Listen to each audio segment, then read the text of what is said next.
Vanessa seperti apa kayak? Terus dia bilang, oh iya ibu, tapi kan kalau aku mau, dia tuh kan selalu hayalannya K-pop ya. Jadi kalau aku mau jadi artis K-pop tuh aku harus ikut kayak pendidikan apa gitu kan, training apa. Aku nggak bisa nanti sekolah gini-gini. Ya udah nggak apa-apa. Pokoknya sekarang kan itu masih beberapa tahun lagi, aku bilang gitu. Jadi aku tidak mau mematahkan semangat dia gitu.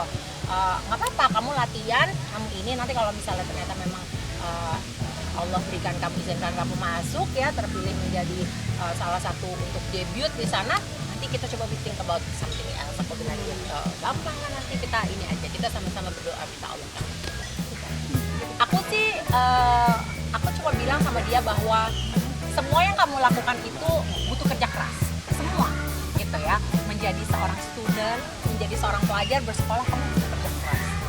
Begitu juga menjadi seorang musisi, seorang penyanyi, apalagi kamu bicara di K-pop, aku bilang gitu. Tapi kan dia juga tahu itu tuh adalah passionnya dia kan, jadi dia ngerti nih cerita-ceritanya orang trainee itu diapain gitu, terus mereka mesti ngapain, berapa lama kerja keras, seperti apa dia tahu gitu.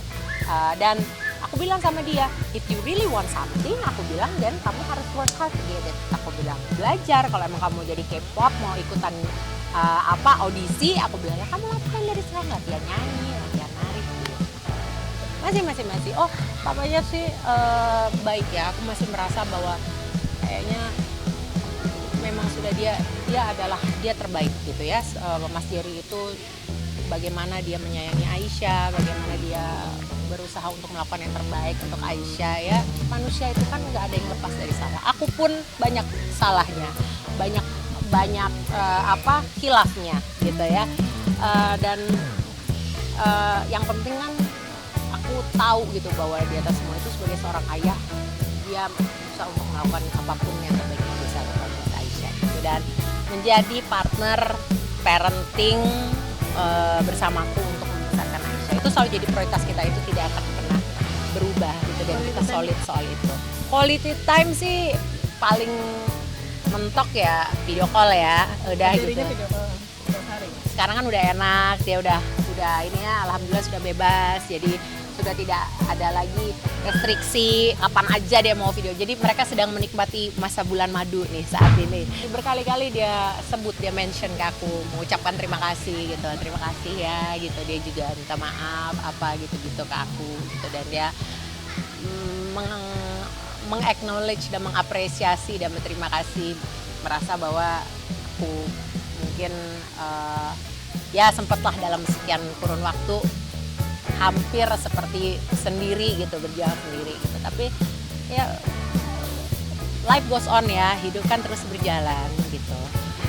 Dia sudah menjalani apa yang menjadi konsekuensi dari perbuatannya gitu. Dan aku rasa sampai sekarang pun secara mental dia masih menjalani konsekuensi. Karena nggak mudah kan buat orang seperti dia untuk selama sekian lama dia harus berada di dalam, tidak bisa bekerja, tidak bisa bertemu anaknya.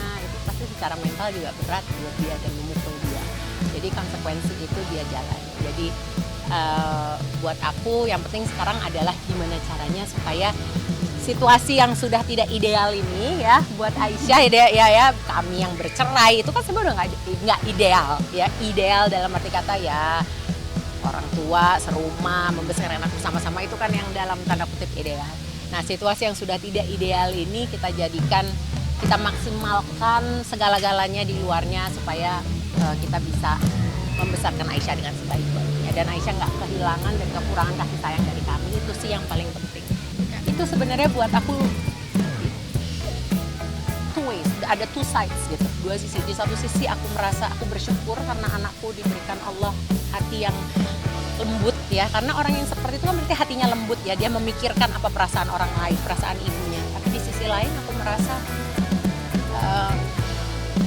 seorang anak dengan usia dia seharusnya lebih free, seharusnya lebih bebas, seharusnya lebih cuek, dan merasa dia bisa mengungkapkan apapun.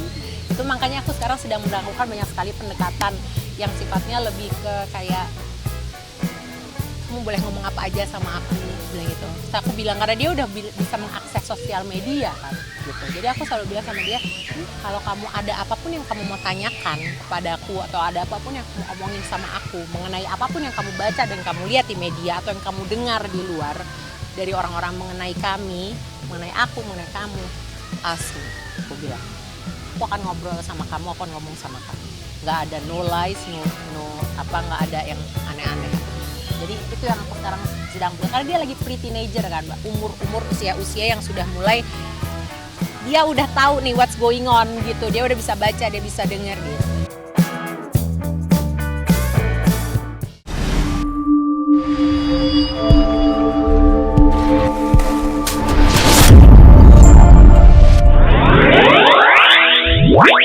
Wow.